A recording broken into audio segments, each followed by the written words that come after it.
Jadi ada alam yang nyata, ada alam yang tidak nyata, ada alam yang nampak, ada yang tidak nampak.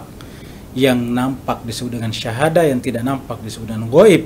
Nah, ciri orang yang bertakwa itu terletak terutama pada kepercayaannya, keimanannya kepada yang ghaib. Alladzina yu'minuna bil ghaibi. Karena kalau tidak percaya kepada yang ghaib, dia tidak akan percaya adanya imbalan di balik amal perbuatannya di dunia ini. Tidak percaya kepada yang namanya pahala. Tidak percaya namanya ganjaran, tidak percaya namanya ajr, tidak percaya namanya jaza.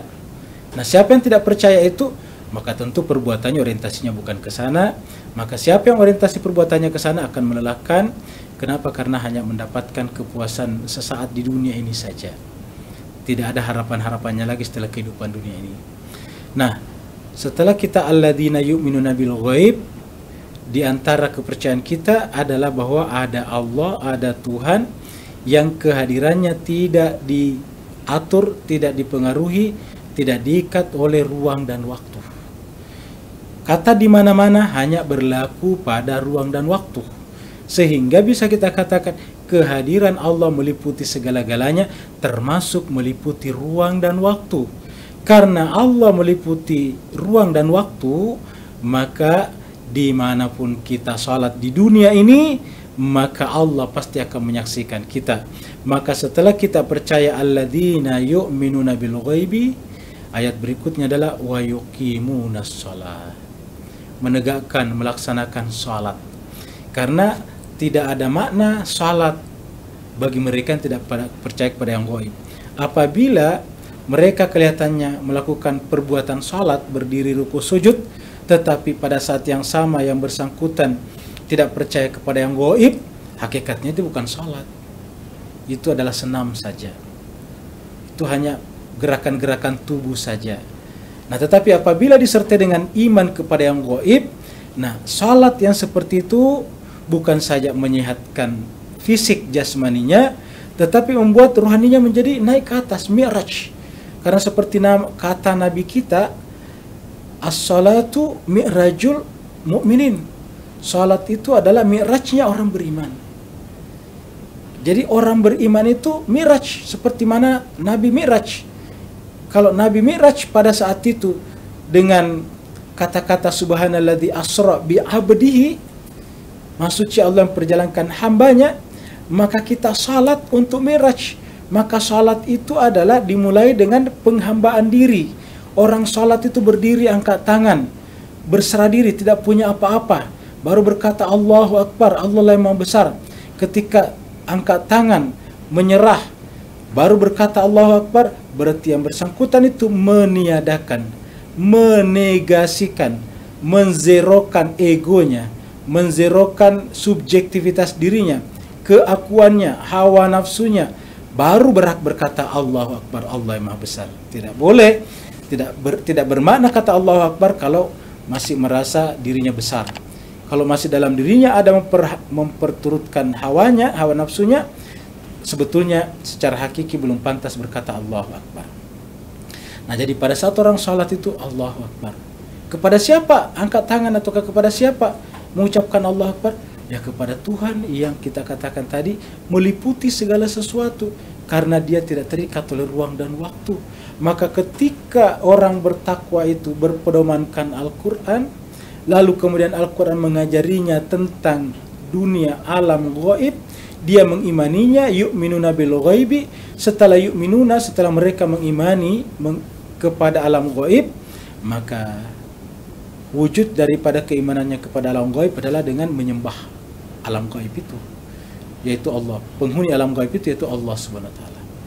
Jadi di situ dikatakan yuqimunas shalah. Yu'minuna bil ghaibi wa yuqimunas shalah. Menegakkan salat. Maka pada saat kita salat itu benar-benar seakan-akan melihat dia. Pada saat kita salat itu harus ada nilai ihsan di sana. Apa itu ihsan? Kata Nabi, ihsan itu adalah anta'budallaha ka'annaka tarah fa in lam takun tarah fa innahu yarak. Jadi disebut ihsan itu adalah kita beribadah seakan-akan melihat dia, dan kalau kita memang tidak melihat dia dengan mata kepala kita, yakinlah, pastikanlah dalam hati dan pikirannya Allah pasti melihatmu. Nah, ketika kita salat, itu kita seakan-akan melihat Allah. Kenapa kita seakan-akan? Karena kita yang percaya bahwa memang ada alam gaib. Apa namanya alam gaib? Realitas yang tidak dijangkau oleh panca indera. Dan Allah Subhanahu wa taala zatnya tidak bisa dijangkau oleh panca indera. Allah Subhanahu wa taala kita bisa lihat dalam semesta ini melalui ciptaannya saja, tapi dianya tidak mampu kita lihat. Bahkan akal pikiran kita pun juga tidak mampu menjangkau zatnya. Rasulullah kita mengatakan bahwa kalau berfikir, jangan berfikir tentang zatnya, berfikirlah tentang khalq, ciptaannya. Tafakkaru fi khalqillah wala tafakkaru fi zatillah. Kalau mau berfikir, berfikir tentang ciptaannya. Kalau zatnya tidak mampu kita pikirkan.